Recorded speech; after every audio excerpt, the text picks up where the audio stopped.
सभी को नमस्कार। मेरा नाम मंत्र शुक्ला है, मोटिवेशनल साइंस टीचर जनपद प्रयागराज। अ, आज के टेक्निकल सत्र में इंस्पायर मानक अवार्ड के विषय में क्या टेक्निकल प्रॉब्लम्स आ रहे हैं स्कूलों में, फॉर्म कैसे भरने हैं, आइडिया कैसे लेना है, सिनॉप्सिस कैसे लिखना है, इन सब चीज़ों के बारे में ये एक छोटा सा टेक्निकल सत्र आप लोगों के लिए है। आइए शुरू करते हैं। सबसे पहले आज के टेक्निकल सेशन में सबसे मेन चीज़ क्या है कि यह इंस्पायर अवार्ड क्या है, इसके विषय में हम देखेंगे। इंस्पायर अवार्ड के उद्देश्य क्या हैं, फॉर्म भरने की योग्यता क्या है, आवेदन कैसे करना है, इसकी रजिस्ट्रेशन प्रक्रिया क्या है, बच्चों को नॉमिनेशन कैसे करें, आइडिया कैसा हो और कैसे निकलवाएं बच्चों से, इसके विषय में हम लोग सारी चीज़ें देखेंगे और सिनॉप्सिस कैसे लिखें।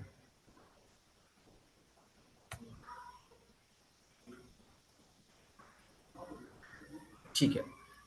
इंस्पायर अवार्ड क्या है? इंस्पायर अवार्ड,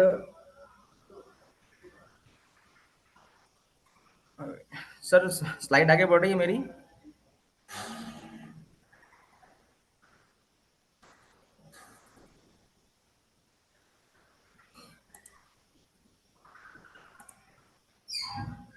इंस्पायर अवार्ड क्या है? ठीक है, इंस्पायर अवार्ड भारत सरकार ने 2009-2010 में समूचे देश के विद्यार्थियों के अंदर विज्ञान एवं प्रौद्योगिकी के सोच को बढ़ावा देने के लिए प्रारंभ किया था।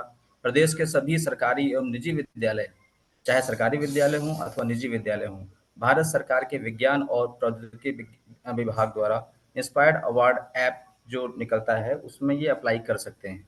हम यह दो तरीके से अप्लाई कर सकते हैं।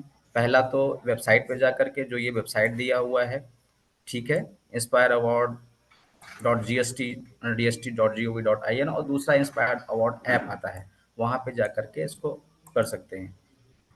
एक विद्यालय से 5 ऐसे विचार जो व्यवहारिकता, नवीनता, सामाजिक उपयोगिता, पर्यावरण अनुकूलता एवं वर्तमान तकनीक को बेहतर बनाने के लिए उपयोगी हो सकते हैं। सर्वोत्तम विचार आइडिया देने वाले बच्चे को 10,000 की प्रोत्साहन धनराशि दी जाती है। इंस्पायर अवार्ड मानक योजना जो है, आगे चल के स्टार्टअप इंडिया है, आप सुने होंगे सभी लोग स्टार्टअप इंडिया क्या होता है, स्टार्टअप इंडिया के साथ सम्मिलित हो जाती है। इंस्पायर अवार्ड मानक स्कूली छात्रों में विज्ञान एवं प्रौद्योगिकी के माध्यम से उनके सामाजिक जरूरतों को पूरा करने के लिए नवीन एवं रचनात्मक सोच को बढ़ावा देता है। ठीक है, अब आते हैं, हम देखते हैं इंस्पायर अवार्ड योजना के स्तर क्या हैं। इंस्पायर अवार्ड योजना के विभिन्न स्तर हैं, जैसे कि सबसे पहला स्कूल। अभी जो हम लोग का फॉर्म का जो निकला हुआ है, इसमें जो सिलेक्शन होना है वो स्कूल लेवल पे सिलेक्शन होना है। स्कूल के बाद फिर डिस्ट्रिक्ट लेवल पे जाते हैं, डिस्ट्रिक्ट के बाद फिर स्टेट लेवल पे जाते हैं और स्टेट के बाद फिर हम नेशनल लेवल पे जाते हैं। टोटल जितने भी फॉर्म डिस्ट्रिक्ट में भरे जाएंगे, मान लीजिए कि पूरे जिले में अगर 1 लाख फॉर्म भरे गए, तो 1 लाख में से 10,000 सिलेक्शन डिस्ट्रिक्ट के लिए होंगे, और जितने भी सिलेक्शन डिस्ट्रिक्ट में जाएंगे उसका 10% स्टेट में जाता है, और स्टेट में जितने लोग सिलेक्शन होंगे उसका 10% नेशनल लेवल पे जाता है। डिस्ट्रिक्ट में DLEPC होता है, स्टेट के लिए SLEPC होता है और नेशनल के लिए NLEPC होता है। तो हमारे बच्चे अभी सबसे पहले स्कूल लेवल पर अपना फॉर्म भरेंगे और स्कूल लेवल पे अपने विचार रखेंगे, उसके बाद उनका सिलेक्शन डिस्ट्रिक्ट लेवल पे किया जाएगा। ठीक है, आगे चलते हैं। फॉर्म भरने की योग्यता क्या है? फॉर्म भरने की योग्यता, जैसा कि आपको पता है, फॉर्म भरने की योग्यता कक्षा 6 से लेकर के 10 में पढ़ रहे बच्चे, जो भी बच्चे कक्षा 1 से लेकर 6 से लेकर 10 में पढ़ रहे हैं और उनकी आयु 10 से 15 वर्ष के बीच में है, तो वह फॉर्म भर सकते हैं। किसी भी विद्यालय के बच्चे, चाहे वो प्राइवेट में हों या सरकारी विद्यालय में हों, अगर वो कक्षा 6 से लेकर 10 में हैं तो वह फॉर्म भर सकते हैं। किसी भी प्रकार की कोई दिक्कत की बात नहीं है।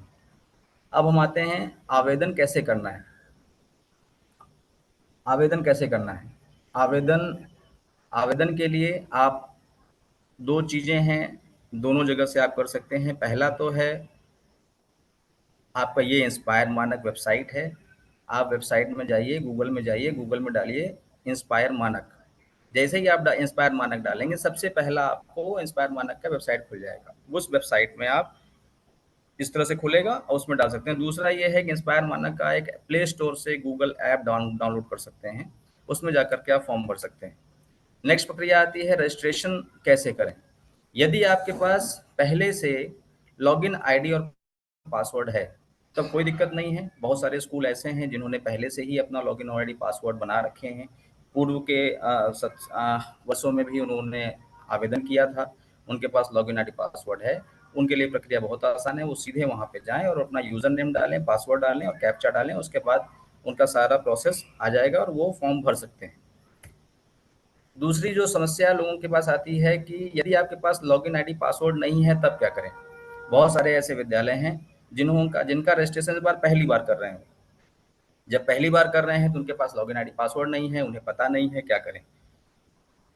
उसमें आपको यही करना है, गूगल में आप टाइप करिए inspire award. Inspire award type करने के बाद सबसे पहली वेबसाइट खोलेगी। अभी मैं अगर टाइम बचेगा तो उसका एक लाइव डेमो भी दूंगा आप लोगों को, आप लाइव डेमो देख लीजिए कैसे करना है। सबसे पहले आपको भरना है हमारा login inspire award. Inspire award के बाद आप जैसे ही उसमें क्लिक करते हैं तो आपके पास ये आएगा, ये लिख करके आएगा, देखिए जिसमें मैंने गोला किया हुआ है फॉर न्यू रजिस्ट्रेशन। ये मैं उनके लिए बता रहा हूँ जिनके स्कूल का रजिस्ट्रेशन नहीं है। फॉर न्यू रजिस्ट्रेशन में आपको यहाँ पे क्लिक करना है। जैसे ही आप न्यू रजिस्ट्रेशन पे क्लिक करेंगे आपको जस्ट बगल वाले में देखिए, इस वाले में आपको आ रहा है कि please inter 11 digit school UDISE code. आपका स्कूल का यूडाइस कोड होगा, आप उसमें यूडाइस कोड डालेंगे और आपके स्कूल का डिटेल्स खुल जाएंगे। डिटेल्स खुल जाएगा, उसके बाद आता है कि आपके स्कूल का डिटेल ये सही दिया है, यस या नो। अगर यस होता है तो भी, नो होता है तो भी, जो भी आप उसमें क्लिक करेंगे नेक्स्ट में तो आपके सामने ये फॉर्म स्टेप नंबर 1 ये फॉर्म खुल के आ जाएगा। जैसे ये फॉर्म खुल के आता है इसमें कुछ नहीं, सामान्य सी जानकारी, ब्रीफ अबाउट योर स्कूल। सामान्य सी जानकारी आपको अपने स्कूल के बारे में देनी है। आपका स्कूल कितने से कितने तक चलता है, कक्षा 6 से लेकर 10 तक है कि 1 से लेकर 8 तक है, कितने नंबर ऑफ टोटल स्टूडेंट हैं, कितने बच्चे ऐसे हैं जो 6 से लेकर 8 तक में पढ़ते हैं, कितने साइंस टीचर हैं, कुल कितने टीचर हैं, ये सब स्टेप 1। फिर आप उसको सेव करेंगे तो स्टेप 2 आएगा, उसमें आपके स्कूल की लोकेशन पूछी जाएगी। स्टेप 3 में आपको स्कूल के अथॉरिटी का नाम देना है कि ये फॉर्म किसने फिल किया है, किस रजिस्ट्रेशन पर है वो, और उसका कॉन्टैक्ट नंबर क्या है। स्टेप 4 में आपको स्कूल की डिटेल, उसके हेडमास्टर का नाम और मोबाइल नंबर ये भरना है। और मोबाइल नंबर भरने के बाद एक चीज आप लोग जो नहीं करते हैं, तुम्हारी ध्यान कहानी दीजिएगा, तो नहीं दी है। एक चीज आप लोग जो नहीं करते हैं, देखिए इसमें आपको लिखा है फॉरवर्ड फॉर अप्रूवल। लोगों ने फॉर्म, रजिस्ट्रेशन फॉर्म तो भर दिया लेकिन ये फॉरवर्ड फॉर अप्रूवल नहीं करते हैं, जिससे फिर यह फॉर्म हमारा डिस्ट्रिक्ट अथॉरिटी के पास नहीं जाता है। और जब तक यह फॉर्म डिस्ट्रिक्ट अथॉरिटी के पास नहीं जाएगा तब वो आईडी और पासवर्ड आपका जनरेट नहीं होगा। तो लोगों के अंदर ये समस्या आती है कि भैया हमने रजिस्ट्रेशन तो कर दिया लेकिन हमको मेल आईडी और पासवर्ड नहीं आया।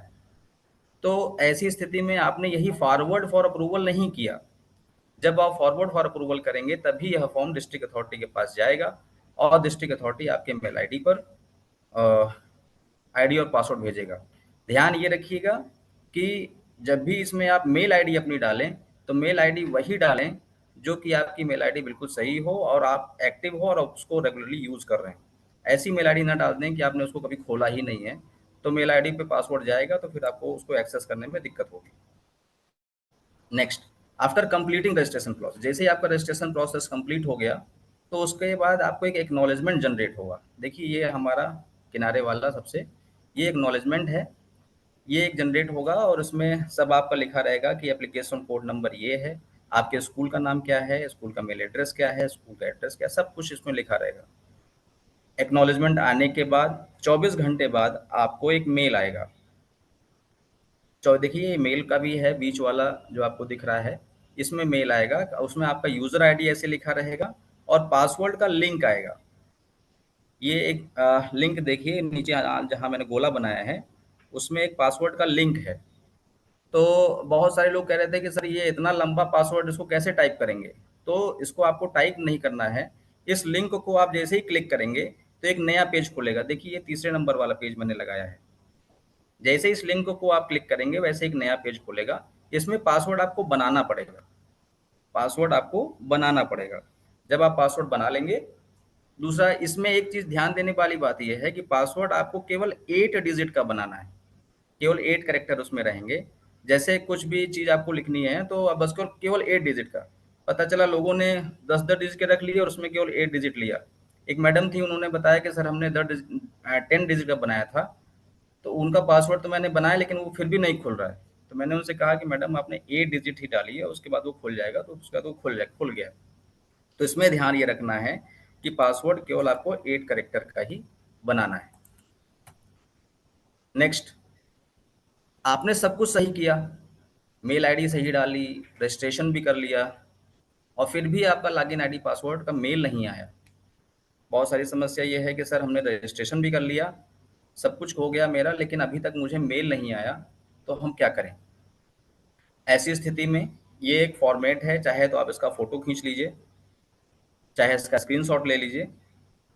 इस फॉर्मेट में जो आपको फॉर्मेट दिख रहा है, state name, district name, sub district name, application number, school number, wrong mail ID और करेक्ट मेल आईडी।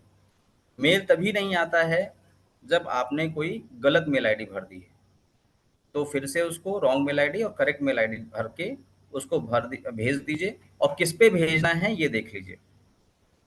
ये inspire@nifindia.org, और ये प्रयागराज का मेल है। और हालांकि इसमें जैसे कि चारों मंडल, चारों जनपद जुड़े हुए हैं, तो अपने अपने डीआईओस का मेल पता कर लीजिएगा, और उनको भी ये सीसी करना पड़ेगा, मेल करना पड़ेगा इंस्पायर इंडिया को, और सीसी करना पड़ेगा अपने डीआईओस को। इसको आप कर देंगे तो जैसे ही इसको आप भेजेंगे, आपको 24 घंटे के अंदर आपको सही मेल आईडी पर आपको मेल और पासवर्ड आ जाएगा। अब आता है बच्चों का नॉमिनेशन कैसे करें। बच्चों को नॉमिनेशन करने के लिए सबसे ईज़ी जो तरीका मैं आपको बता रहा हूँ, वो है इंस्पायर मानक ऐप। जैसे अभी एक सर ने अभी मैं सत्र सुन रहा था, किसी खंड शिक्षा अधिकारी सर ने पूछा था कि 3 बच्चों का हो गया है लेकिन 2 बच्चों का नहीं हो पा रहा है, बार-बार उसी स्क्रीन पे वापस आ जा रहा है। कुछ अभी हमारे पास भी 1-2 क्वेरी आई थी कि सर 2 बच्चों का तो सक्सेसफुली सेव हो गया है, लेकिन जैसे ही हम तीसरे या चौथे बच्चे का करते हैं तो फिर से पहली वाली स्क्रीन पे वापस आ जाते हैं और वो हो नहीं रहा है। तो उसके लिए सबसे ईज़ी तरीका ये है, आप इंस्पायर मानक ऐप डाउनलोड कर लीजिए गूगल प्ले स्टोर में जा कर के। जैसे उसको खोलेंगे, ये आएगा स्टूडेंट नॉमिनेशन करने के लिए। सबसे पहले पूछता है कि कितने बच्चों को फॉर्म भरेंगे, तो ये आपकी जानकारी के लिए मैं बता दूं कि 5 बच्चे से कम फॉर्म रिजेक्ट हो जा रहे हैं। कुछ लोग ये कर रहे हैं, केवल 3 बच्चों को ही भेज दे रहे हैं, वैसे फॉर्म डीआरएस लेवल से रिजेक्ट कर दिए जा रहे हैं, क्योंकि ऐसे फॉर्म स्टेट लेवल पे भी सिलेक्ट नहीं हो रहे हैं। तो प्रत्येक विद्यालय से कम 5 फॉर्म तो भरने ही भरने हैं। तो उसके बाद जैसे ही 5 लिखेंगे, वैसे ही आ जाएगा स्टूडेंट नॉमिनेशन। स्टूडेंट नॉमिनेशन में क्लिक करेंगे, देखिए ये आपको 5 बीच वाले उसमें देखिए, ये 5 ऐड स्टूडेंट ऐसे करते-करते 5 आ गए। आपने पहले पे ऐड स्टूडेंट पे क्लिक किया, सिंपल सी स्टूडेंट की डिटेल आ जाएगी, student name, father name, mother name, gender, Aadhaar card number, bank passbook number, account number, ये सारी चीज़ें डाल देंगे। उसके बाद फिलअप हो जाएगा। देखिए, उसका सारा जितनी भी डिटेल उसमें पूछें, ज़्यादा डिटेल नहीं है, 10-15 डिटेल उसमें पूछता है, वो डिटेल आप ईज़ी सी डिटेल हैं, वो आप भर देंगे, उसके बाद वो कंप्लीट हो जाएगा। उसके बाद आता है after completing student nomination process. जैसे ही आपका स्टूडेंट नॉमिनेशन कंप्लीट हो गया, पाँचों बच्चों का आपने अलग-अलग फॉर्म भर लिया। ध्यान ये रखना है, जब 5 बच्चों का भर लें, तभी इसको फॉरवर्ड एप्लीकेशन, देखिए लिखा हुआ है नहीं गोले में, ये लिखा हुआ है फॉरवर्ड एप्लीकेशन, तभी आप उसको फॉरवर्ड करें। अन्यथा की स्थिति में उसको आप फॉरवर्ड न करें जब तक 5 न भरें, क्योंकि एक बार फॉरवर्ड कर देंगे फिर उसके बाद दोबारा फॉर्म वो नहीं भरा जाएगा, और कम बच्चे फॉरवर्ड करेंगे तो वो जनपद स्तर से आपका रिजेक्ट भी हो जाएगा। उसके बाद फॉर्म भरने के बाद ये फॉरवर्ड जरूर करें, कि पता चला आपने पांचों का भर तो लिया लेकिन फॉरवर्ड नहीं किया। तो जब फॉरवर्ड नहीं किया तो आपके मोबाइल में वो सेव रहेगा, और आपके डीए को, डिस्ट्रिक्ट अथॉरिटी को, वो फॉर्म फॉरवर्ड नहीं किए जाएंगे। ठीक है। इसके बाद देखिए नीचे जो गोला बना है, जनरेट एक्नॉलेजमेंट, एक्नॉलेजमेंट जनरेट हो जाएगा। जस्ट बगल में देखिए ऐसे ही पांचों बच्चों के नाम लिख के आ जाएंगे, उनके पेरेंट के नेम, उनके कक्षा के नाम और उनका यूआईडी नंबर। जब ये आपके पास आ जाए तो आप समझ लीजिए कि अब आपका फॉर्म कंप्लीट रूप से भरा जा चुका है पांचों बच्चों का। ठीक है। अब आते हैं बच्चों का क्या क्या डिटेल चाहिए। बच्चों का सिर्फ पांच पांच डिटेल चाहिए। क्या डिटेल चाहिए? सबसे पहला तो बच्चों की फ़ोटो चाहिए। बच्चों की फ़ोटो चाहिए, जिस बच्चे का फॉर्म भर रहे हैं, ये ध्यान रखिए 2 एमबी से अब ज़्यादा की फ़ोटो नहीं होनी चाहिए। एक मैम का फ़ोन आया था कि सर बच्चे की फ़ोटो अपलोड नहीं हो रही है, तो वो एक्चुअली ज़्यादा एमबी की फ़ोटो थी, 3-4 एमबी की थी। तो इसमें कोई भी आप डॉक्यूमेंट अपलोड करेंगे, चाहे बच्चे की फ़ोटो अपलोड करें, चाहे आधार कार्ड, चाहे बैंक पासबुक, कुछ भी चीज़ अपलोड करेंगे, तो वह 2 एमबी मैक्सिमम साइज़ में होना चाहिए, ठीक है? पहला चाहिए आपको बच्चे की फ़ोटो, दूसरा चाहिए बच्चे का आधार कार्ड, तीसरा चाहिए बच्चे के नाम का बैंक खाता। बैंक खाता बच्चे का नाम का होना चाहिए।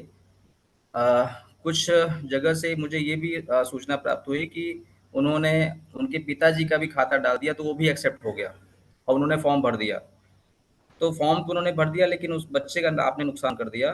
वो पैसा अगर वो सिलेक्शन हो जाता है उसका, तो वो पैसा कभी उसके खाते में नहीं आएगा। आप उसको अपने जनपद अथॉरिटी से बात करके, नोडल से बात करके, उसका फॉर्म रिवर्ट कराइए और बच्चे के नाम से ही खाता खुलवा करके भेजिए।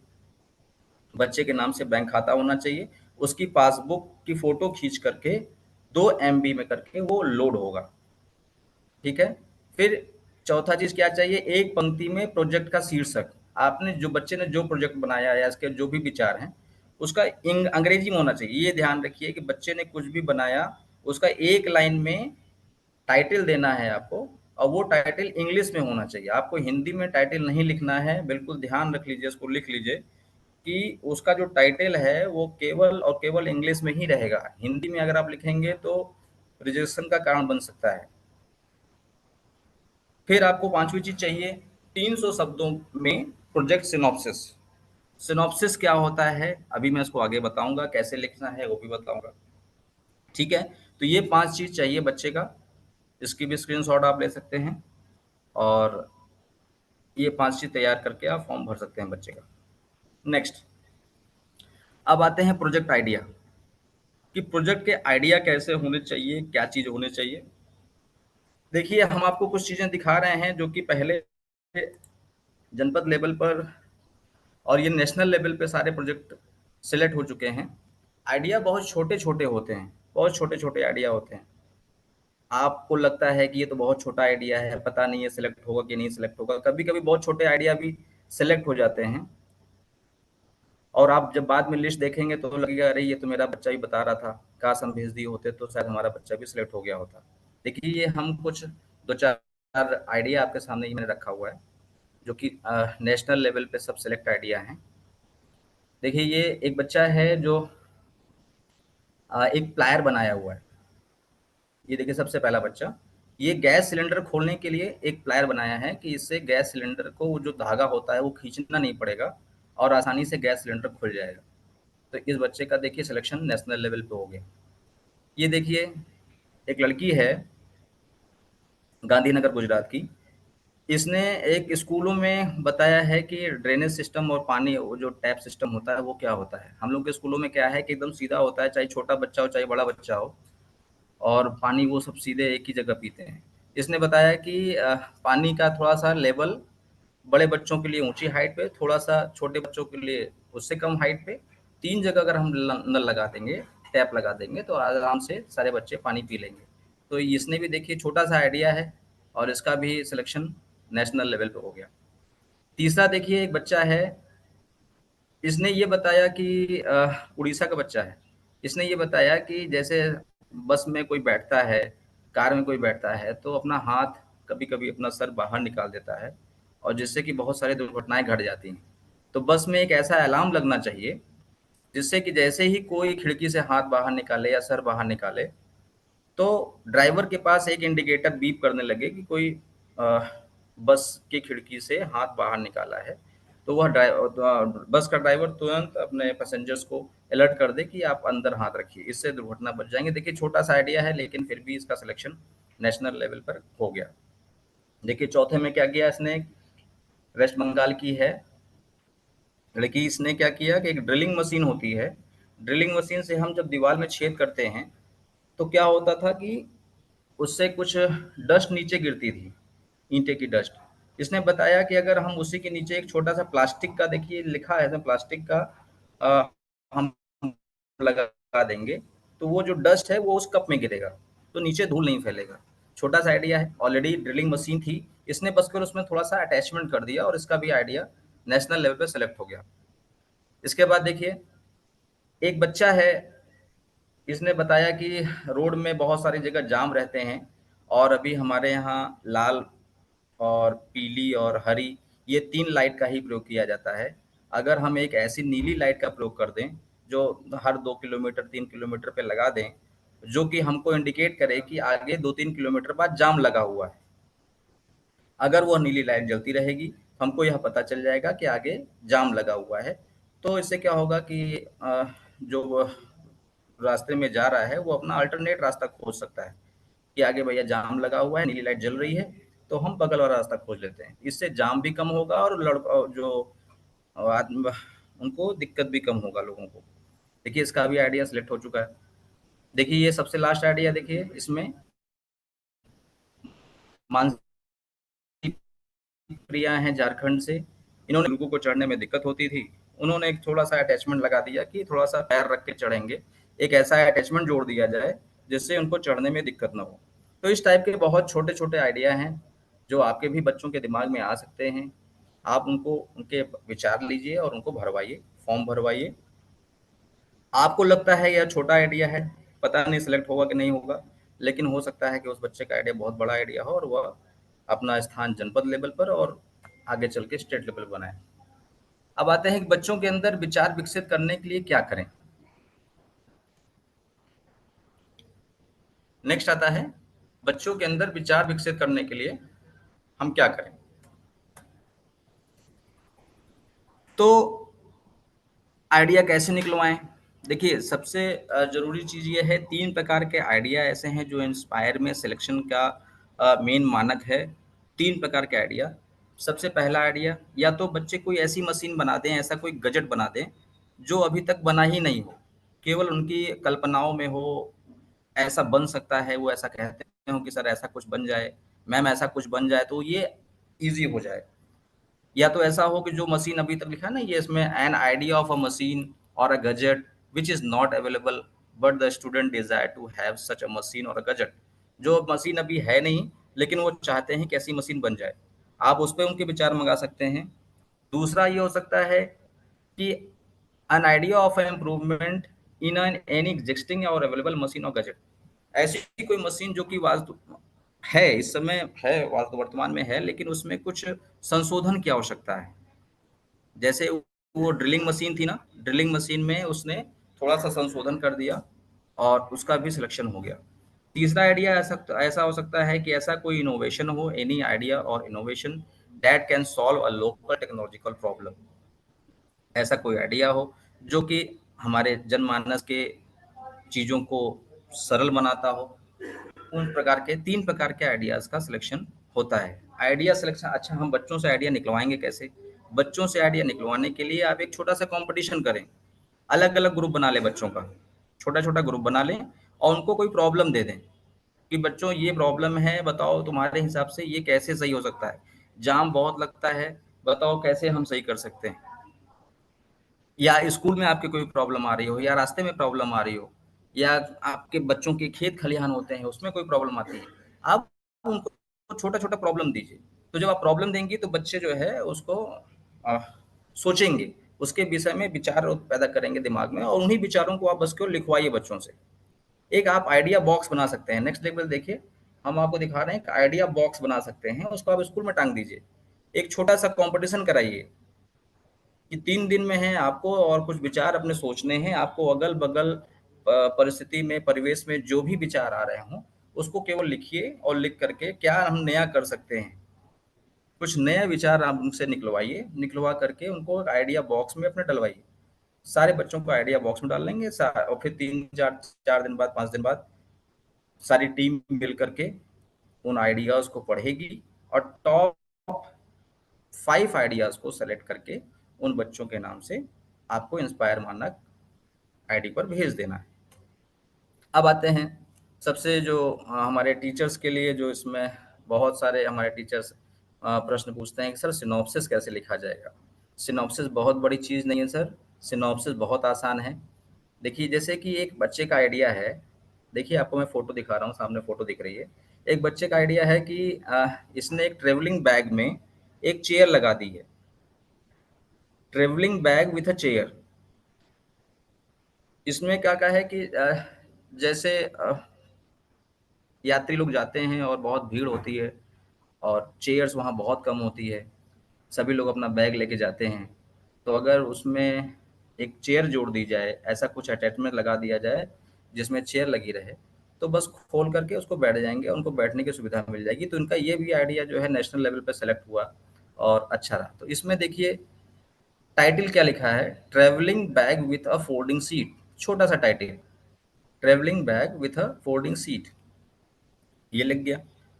टाइटल आपको मैं फिर से बता दूं, टाइटल केवल और केवल इंग्लिश लैंग्वेज में होना चाहिए, टाइटल को आप हिंदी में मत लिखिएगा। दूसरा, अब आता है प्रोजेक्ट सिनॉप्सिस। सिनॉप्सिस में क्या लिखना है, सिनॉप्सिस मतलब होता है सारांश, कि उसके विषय में क्या है, आप संक्षिप्त चीजों में उसको लिख कर लिख दीजिए। ये होता तो क्या चीजें आसान हो जाती, इसके नहीं रहने से क्या चीजें कठिन हैं, उसको आप ये ध्यान रखिएगा कि हिंदी में मत लिखिएगा। कोशिश करिए कि उसको आप या तो इंग्लिश में लिखिए, अगर इंग्लिश में नहीं लिख पा रहे हैं तो आप उसको जो इंग्लिश होता है ना, इंग्लिश, इंग्लिश में क्या होता है कि कितना भरना है, KITNA, कितना BHARNA, भरना HAI है, जैसे हम लोग व्हाट्सएप में मैसेज लिखते हैं ना, तो आप इंग्लिश में लिखिए, हिंदी में मत लिखिएगा। आप उसको या तो इंग्लिश में लिखिए या तो इंग्लिश में लिखिए।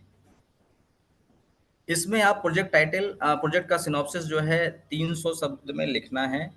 300 शब्द में लिखने के लिए आप एक काम कर लीजिए, अपना व्हाट्सएप खोलिए, व्हाट्सएप में आप तीन बस उस आइडिया के बारे में 300 शब्द का, कि ये इसके रहने से ये अच्छा हो जाएगा, इसके रहने से ये प्रभाव हमारे जनमानस में ये हितकर होगा, बस केवल 300 शब्द लिखिए और उसको, उसमें एक आता है आइडिया लिखने के लिए, उसमें पेस्ट कर दीजिए। एक चीज और है कि बच्चों के हैंड रिटन में बच्चों से लिखवा लीजिए, जो चीज आपने लिखा है वही बच्चों को दे दीजिए, वो कॉपी कर लिख देंगे उसको, उसी को फोटो खींच करके 2 MB के नीचे उसको भी अपलोड करना पड़ेगा। ठीक है, अब आगते हैं किस प्रकार के प्रोजेक्ट स्वीकार नहीं किए जाते। इंस्पायर मानक वेबसाइट पे ये डेटा उपलब्ध है कि किस प्रकार के प्रोजेक्ट स्वीकार नहीं किए जाते। ऐसे प्रोजेक्ट जो पहले बहुत सारे पहले हो चुके हैं, जैसे rain water harvesting, water level indicator, alarm, buzzer, gas alarm, letter box alarm, hydraulic lift, drip irrigation system, vacuum cleaner, ये सब ऐसे आइडिया हैं जो पहले हो चुके हैं और इसको इंटरनेशनल लेवल पर एक्सेप्ट किया जा चुका है। तो अब वो सब चीज़ें जो हैं, जैसे कि एनर्जी जनरेटर हो गया, वेस्ट बैटरीज हो गया, ट्रांसपोर्ट हो गया, वेव्स हो गया, ये सारी चीज़ें जो ह्यूमन बॉडी पार्ट्स हो गया, सोलर सिस्टम हो गया, सोलर कुकर हो गया, ये सारी चीज़ें इंटरनेशनली सब सारी चीज़ों को एक्सेप्ट किया जा चुका है। तो इन सब चीज़ों पर अगर बच्चा फिर से लिखेगा तो वो रिजेक्ट हो जाते हैं और उसको स्वीकार नहीं किए जाते। ठीक है, अब आते हैं फॉर्म भरने संबंधी कुछ सामान्य समस्याओं पर चर्चा। कुछ समस्याएं जो बिल्कुल सामान्य सी हैं। अभी आपको हम एक आपके लिए एक हम प्लेटफॉर्म ओपन करेंगे कि जिसको भी जो समस्या आ रही है वो हमारे साथ टेक्निकल एक्सपर्ट DIS से भी नोडल जुड़े हुए हैं, और जिसको जो समस्या आ रही है वो पूछेगा और यहाँ पे सारे समस्याओं का समुचित आपको उत्तर उत्तर दिया जाएगा। अब आते हैं कि क्या-क्या समस्या आ रही हैं, जो जनरल समस्या सब में आती हैं, उस पे हम एक बार एक सरसरी निगाह से चर्चा कर लेते हैं। पहली समस्या है, यदि लॉगिन आईडी पासवर्ड भूल गए हैं तो क्या करें? लॉगिन आईडी पासवर्ड भूल गए हैं, कोई दिक्कत नहीं है, आप उसको फिर से फॉरगेट पासवर्ड करें, ठीक है? अगर फॉरगेट पासवर्ड करें और उसमें अपने स्कूल का यूडाइस कोड डालें, यूडाइस कोड जैसे डालेंगे आपकी अगर मेल आईडी वही दर्ज होगी तो उस पे आ जाएगा। अगर मेल आईडी दर्ज नहीं होगी तो मैंने आपको अभी थोड़ी देर पहले बताया था, एक फॉर्मेट है, उस फॉर्मेट पर जाकर के आपको मेल करना होगा और मेल आईडी और पासवर्ड आ जाएगा। दूसरी समस्या ये आती है, रजिस्ट्रेशन तो हो गया लेकिन आईडी पासवर्ड का मेल नहीं आया। मैंने अभी चर्चा की थी, आपका रजिस्ट्रेशन हो गया, मेल आईडी पासवर्ड नहीं आया। इसका कारण ये है कि आपने मेल गलत डाल दिया। कोई दिक्कत नहीं है, जो आपको मैंने एक फॉर्मेट दिखाया था उस फॉर्मेट पे आप वापस से उनको मेल करिए, उनको बताइए कि सर मेरा मेल आईडी ये गलत पड़ गया है, ये नया मेल आईडी है, और इस पे आप दोबारा से मंगा लीजिए, वो आ जाएगा 24 घंटे के अंदर। विद्यालय की मेल आईडी गलत है, नई मेल आईडी जोड़ना है, वही है। कभी-कभी क्या होता है कि हेडमास्टर थे, वो रिटायर हो गए, अब उनकी मेल आईडी जुड़ी थी पहले, या टीचर था, उसका म्यूचुअल ट्रांसफर हो गया, कहीं और चला गया, उसकी मेल आईडी जुड़ी हुई थी। अब हमको नई मेल आईडी जोड़ना है, क्या करें? कोई दिक्कत नहीं, उसके लिए मैंने जो आपको फॉर्मेट दिखाया था उसी फॉर्मेट में सारी डिटेल भर के आप भेज दीजिए, 24 घंटे में आपको मिल जाएगा। अच्छा, कहीं कहीं ये भी समस्या आती है, सर मैंने उसमें भेज तो दिया है लेकिन उसका करेक्शन का मेरे पास आया नहीं, मेल नहीं आया। तो ऐसी स्थिति में आपके जो जनपद के नोडल होंगे, हर ब्लॉक में नोडल हैं, जनपद में नोडल हैं, जनपद में मोटिवेशनल साइंस टीचर हैं, आप उनसे संपर्क करिए, वो आपको तुरंत उनसे बात करके चीज़ें आ जाएंगी। चौथा, गलती से विद्यालय का नाम या अन्य जानकारी गलत दर्ज हो गई है तो क्या करें? जो भी नाम गलत जानकारी दर्ज हो गई है उसके लिए आप जनपद नोडल से एक बार बात करेंगे, जनपद नोडल आपका वो चीज़ सही करवा देंगे। पांचवा आता है बच्चों का खाता कैसे खुलवाएं। फॉर्म भरने में जो सबसे बड़ी समस्या है वो यही है कि बच्चों का खाता कैसे खुलवाएं। अभिभावक रुचि ले नहीं रहे हैं, बच्चों का खाता कैसे खुलवाएं। तो इसके लिए आसान तरीका ये है, इंडिया पोस्ट पेमेंट बैंक आता है, पोस्ट ऑफिस का, इंडिया पोस्ट पेमेंट बैंक, आप उनसे बात कर लीजिए, हर गांव में हर जगह रहते हैं, उनसे बात कर लीजिए और 5 बच्चों का आईडी उनसे कलेक्ट कर लीजिए बच्चों से, और उसको खुलवा दीजिए। मैंने अपने विद्यालय में कैसे किया था, मैंने अपने विद्यालय में हमारे गांव में ही एक बैंक ऑफ इंडिया का खाता का एक छोटा सा दुकान टाइप का खोला है, और मैंने उससे बोला कि हमारे यहाँ कैंप लगा दीजिए, मैं अपने पूरे संकुल के बच्चों को बुलवा लेता हूँ और वो खुल खुल जाए खाता। तो उन्होंने कहा ठीक है सर, मैंने अपने यहाँ कैंप लगवाया, और कैंप लगवाने के बाद हमने अपने विद्यालय के बच्चों प्लस अगल बगल के जितने विद्यालय थे उनसे उनका भी मैंने खाता खुलवाया था। खाता खुलवाने के लिए बस थोड़ा सा आपको मेहनत करने की जरूरत है। खाता, एक चीज ये ध्यान रखिएगा, खाता गार्जियन का मत डालिएगा, भले ही गार्जियन के साथ उनका कंबाइंड खाता खुले, लेकिन पहला नाम बच्चे का ही होना चाहिए, ठीक है। छठवां प्रॉब्लम ये आ गई कि गलती से बच्चे के अभिभावक का खाता दर्ज हो गया है, तो तब क्या करें? तो आपको अपना फॉर्म वापस कराना पड़ेगा, रिवोल्ट कराना पड़ेगा। वो जिस लेवल तक फॉर्म पहुंच गया है, अगर वो जिला लेवल पे है तो जिला लेवल से वापस कराना पड़ेगा, और स्टेट या नेशनल लेवल पहुंच गया है तो आपको स्टेट और नेशनल लेवल से उसको वापस कराना पड़ेगा। इसके लिए आप डीओएस में जो नोडल हैं उनसे बात करें और वो आपके फॉर्म को रिवोल्ट कराएंगे, क्योंकि अगर उसका सिलेक्शन हो गया तो फिर उसके खाते में पैसा नहीं ट्रांसफर होगा। 7वां नंबर प्रश्न है, प्रोजेक्ट सिनॉप्सिस कैसे लिखें, हिंदी में लिखें या अंग्रेजी में लिखें? प्रोजेक्ट सिनॉप्सिस मैंने बताया था, 300 शब्द में लिखना है। जो भी प्रोजेक्ट बच्चे ने बनाया है उसके विषय में छोटा सा सारांश, कि यह क्या चीज़ है, कैसे वर्क करता है, इसके आने से हमको क्या फ़ायदा, क्या बेनिफिट मिलेगा। हिंदी में लिखें या अंग्रेजी में लिखें? आपको लिखना है इंग्लिश में, मैंने आपको बताया इंग्लिश में आप लिखें। जैसे आप व्हाट्सएप पे मैसेज टाइप करते हैं, वैसे आप, ना इंग्लिश में होता है ना वो हिंदी में होता है, वो इंग्लिश में होता है, उसमें लिखें। 8वां प्रश्न है, बच्चे का वीडियो अपलोड नहीं हो रहा है। तो उसमें एक ऑप्शन है बच्चे का वीडियो अपलोड करने के लिए, जब आप नॉमिनेशन करेंगे स्टूडेंट का, लेकिन आपको उसमें वीडियो अपलोड करने की आवश्यकता नहीं है। अगर हो जाता है ईजी से तो ठीक है, अगर नहीं होता है तो वो नेसेसरी नहीं है, अभी आपको वीडियो अपलोड करने की आवश्यकता नहीं है। दूसरी चीज़, सबसे महत्वपूर्ण चीज़ है, आपको कोई प्रोजेक्ट अभी नहीं बनाना है, कोई मॉडल नहीं बनाना है, आपको केवल उसके विचार को सबमिट करना है। पूरा विचार आप उसका लिखिए और उसको सबमिट कर दीजिए बस। कोई वीडियो अपलोड नहीं करना है, कोई मॉडल नहीं बनाना है, कोई थर्माकोल या क्राफ्ट पेपर आप इकट्ठा करके मॉडल बनाने लगे, उसकी फोटो। अभी एक सर ने फोन किया था कि सर मॉडल बनवा रहा हूँ, मॉडल बनवा के फिर अपलोड करूंगा। तो मॉडल बनवाना ही नहीं है आपको, आपको केवल उसका विचार अपलोड करना है। मॉडल कब बनवाना है? यदि आपका सिलेक्शन हो जाता है स्कूल लेवल पर, तो आपके खाते में 10,000 रुपये भेजे जाएंगे, मॉडल बनाने के लिए भेजे जाएंगे। आपके खाते में 10,000 रुपये, जो आपने विचार दिया है उसी मॉडल को बनाने के लिए सरकार भेजेगी, तब आपको बनाना है।